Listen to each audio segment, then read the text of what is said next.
village practically entirely underground, at the heart of a clay mountain range. With more than 6,000 inhabited caves, this is the largest concentration of troglodyte houses in Europe. Carmen owns one.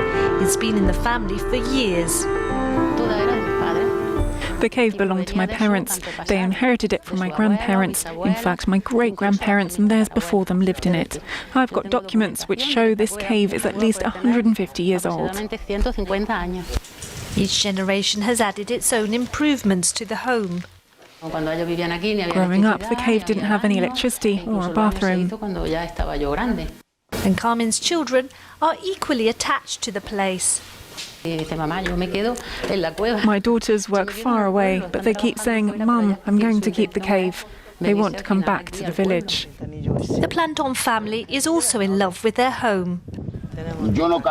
I wouldn't swap my cave for €1 million house. Outside, the heat is overwhelming. More than 40 degrees in the summer. Come in, it's much too hot outside.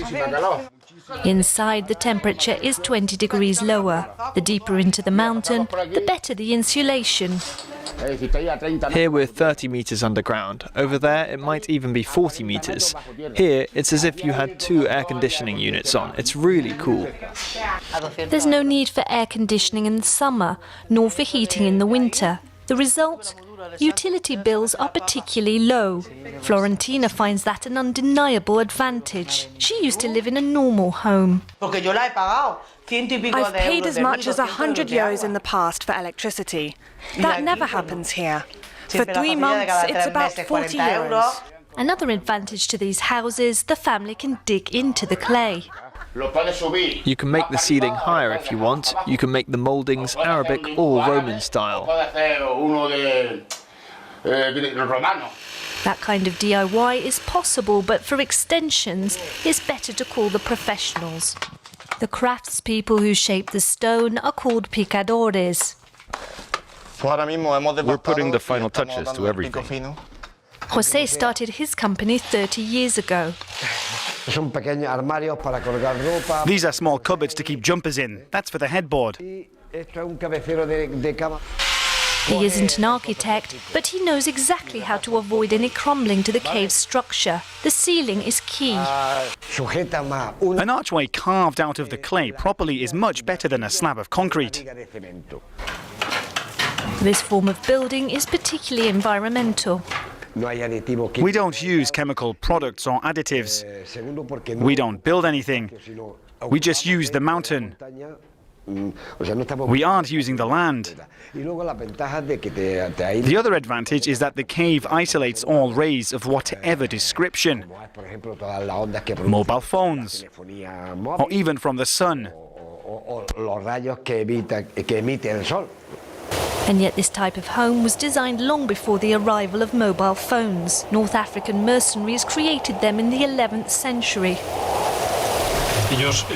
They exported their building methods to the Iberian Peninsula. That was the start of the phenomenon in the valley.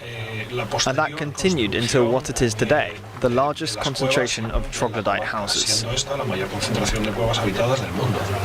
They came to Spain to fight for the Caliphate and dug these fortress-like caves as a base when they rebelled.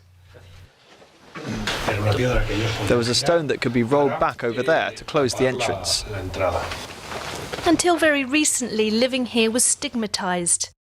It was poor people who have lived the most in these caves, because it was a type of build that was cheap. But today we're seeing a new fondness for these caves.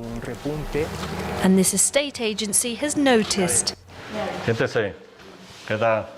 Hello, we're looking for a cave house. Sure. Do you want it here in Guadix? Yes, exactly. With demand soaring, price rises are exponential. This cave costs €85,000. 25 years ago, it was worth up to €1,500. A cave is always a good investment. From the moment of purchase to selling it on, the owners always make money. The tourist industry is also cashing in on the rage for cave houses. Foreign tourists like this couple are delighted to stay in a very novel hotel. Pues dentro está muy bien, fresquito y todo. Y más adentro. Sí. This hotel owner has expanded his business over the last 20 years, from 6 to 19 cave buildings, and the area's popularity continues. Last year this area won UNESCO protection as the Granada Geopark.